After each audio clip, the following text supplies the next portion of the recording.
Growth and protection. The strong and steady approach to retirement at Prudential Financial.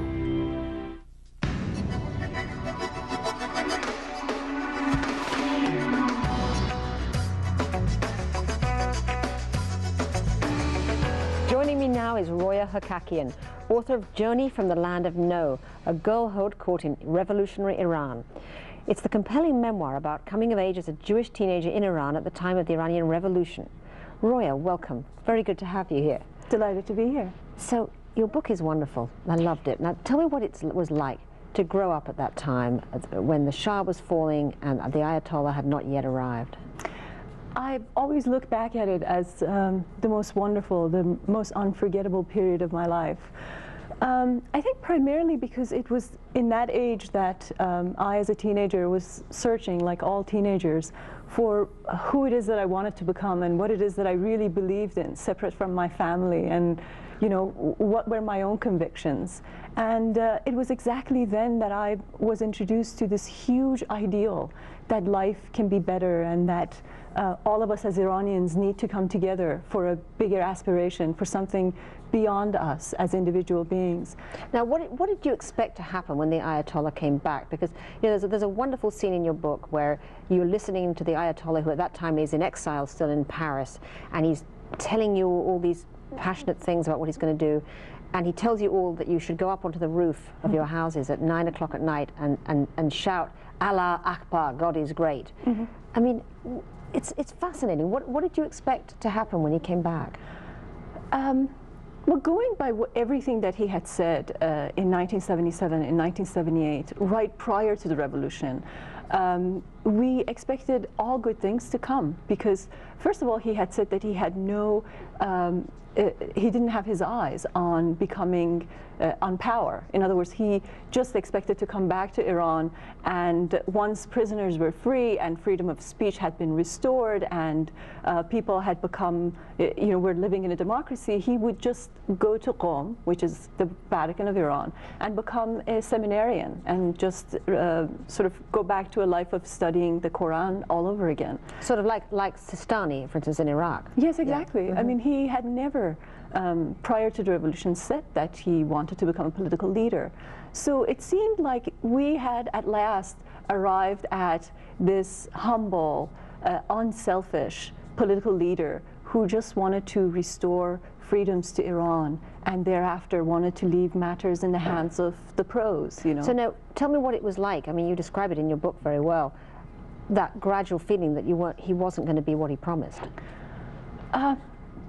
I think the very first thing that happened that should have alarmed us all, and I think it alarmed women more than any other social class in Iran, was the fact that about 3 weeks after the revolution, on the occasion of March 8th, International Women's Day, he announced that women should embrace the veil again and embrace the idea of the Islamic dress code, something that Iran had come out of about 50 years earlier. How old were you at that time? 13. 13. And what was it like for you to be told you suddenly had to wear the veil? Well, I was listening to all the arguments that I was hearing. On one hand, Kate Millett, the American feminist, had come to Iran, and she, along with Iranian feminists, were marching on the streets protesting against this new declaration. And I remember hearing two arguments. One was the argument that the feminists were making, that, you know, the revolution was also for women to reach equal rights.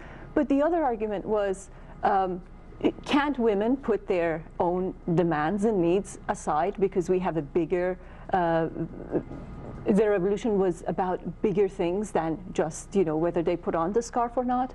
I think that what happened was that the opposition and the regime itself at the time came together to say that this whole veil thing wasn't all that important an issue, and if women were really dedicated to the idea of a better Iran, they should put it on for a while and go with it. So in a sense, you felt you were tricked into it, really? Yes, it seemed that if we were good Iranians, we should make this small sacrifice and put it on for a while. But what's really vivid about your book, I think, is that, you know, we read all these things in the newspapers, but we don't know what it's like to be a young girl as you were in Iran.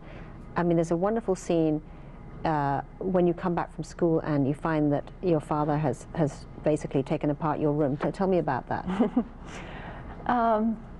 There was a moment when I came home and my father and mother were trying to keep me away from my bedroom, and at the end I smell something burning and find my way to the balcony of my bedroom and see that in a heap of fire all of my diaries and writings, and which at the time I thought were great pieces of literature, are burning, along with all the books that I had loved and read for so many years.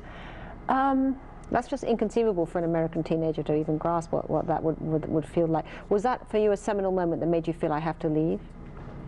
Unfortunately, it wasn't, because worse things had happened to other peers of mine. I mean, I had also watched other classmates or friends be hauled away and not come back. I mean, in some ways, it was a relief to find that it was my own father who was doing this to me, as opposed to my being stopped by the guards on the streets and, you know, be questioned by them, which actually happened systematically in Iran at that time in the early 80s.